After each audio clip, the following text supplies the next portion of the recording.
Split Spring de Midea, ele não está esfriando bem, o gás vazou, ele está congelando. Também acontece quando o aparelho está sujo, aqui já está desmontado, está todo congelando.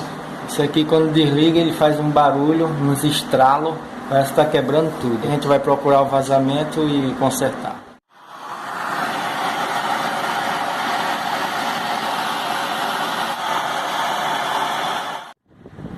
Foi soldado, colocado gás.